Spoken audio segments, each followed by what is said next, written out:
Way back when Star Wars Squadrons first released its gameplay trailers, bombing runs were heavily featured as a potential tactic you could use to take down enemy capital ships. However, once I got my hands on the game, I found this was much more difficult to pull off than they made it seem, especially without the assistance of a full squad when you're solo queuing into the game. However, the new addition of the Boost Extension Kit with the most recent update gives bombers the ability to pull off bombings run like this solo. What's up, you guys? I'm not amazing, I'm just mediocre, and today we're talking about an all-new potential bomber loadout that you can use to wreak havoc on enemy ships' shields, and gives the likes of the Y-Wing the potential boost capability of the TIE Bomber, and gives the TIE Bomber an incredible amount of ammunition it can use in its rotary cannon, as well as access to incredible amounts of boost speed that no other bomber will be able to match, let alone fighters and interceptors trying to keep up with you.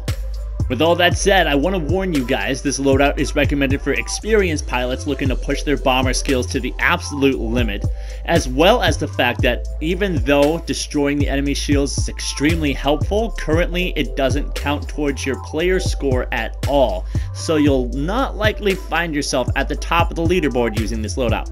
However, let's go ahead and take a look at it. It's going to be pretty much the same on the Y-Wing as it is on the TIE Bomber with a couple of exceptions. So starting off, we got the rotary cannon. Please make sure you note that you have a maneuverability penalty when you're shooting it, minus 60%, but not when you're spinning it up. So you want to get used to kind of like tapping and preparing to shoot targets.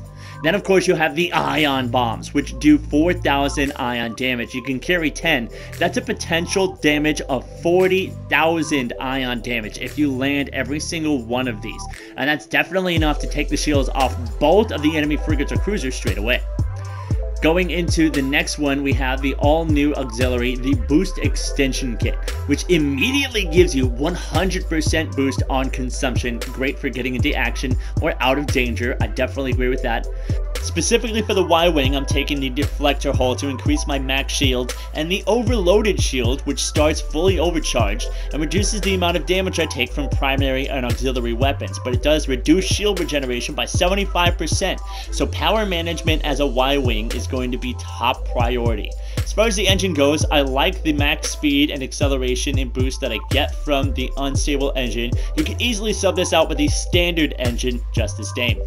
As far as the TIE Bomber goes, you're going to want to use the reinforced hull to give you all that extra health, but that's about the only difference because you don't have shields. It's going to be pretty much the same all around.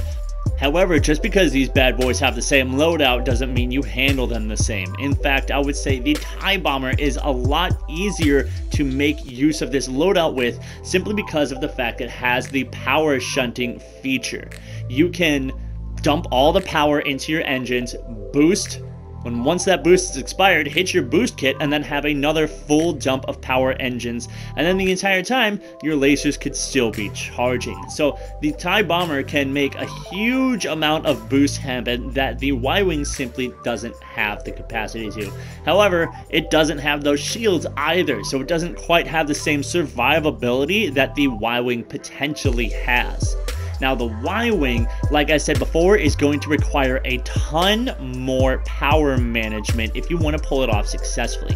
It does make it a little bit easier straight out of the gate, because you start with the overcharged shields and you have access to the boost kit. So if you want, you can hit that boost kit, boost right in, and the entire time actually have your lasers being overcharged, getting those rotary cannons ready to do some heavy damage.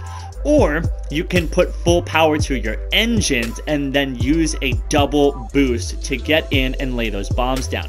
So you charge that boost all the way, you hit your boost, you get to your target, you drop your bombs, and then you hit your boost kit again so you can get out before you're destroyed.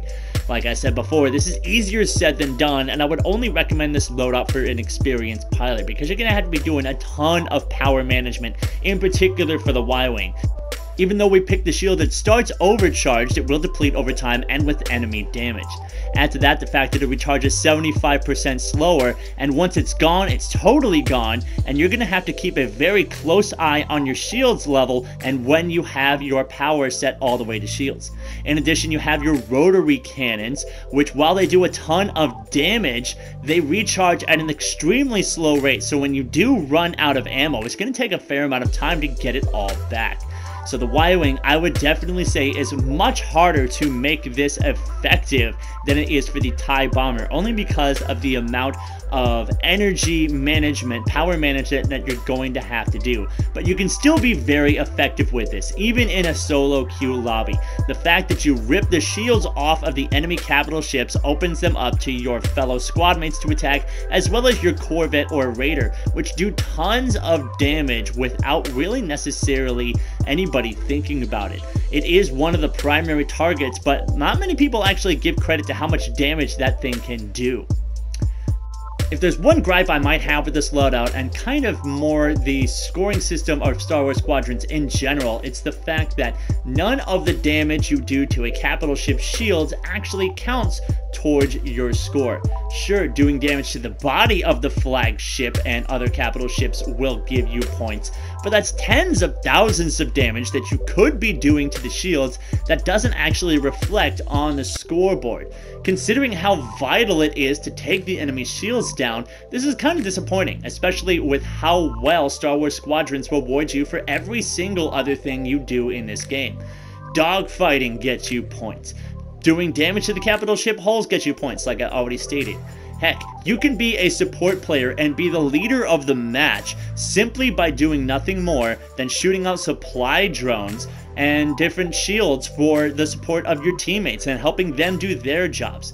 And just this one thing keeps you at the bottom of the leaderboard. However, a low placement is a small price to pay in a team-based game, where your objective is not necessarily to be the star player, but to make sure that the enemy flagship goes down. And as long as that happens, then what are we complaining about?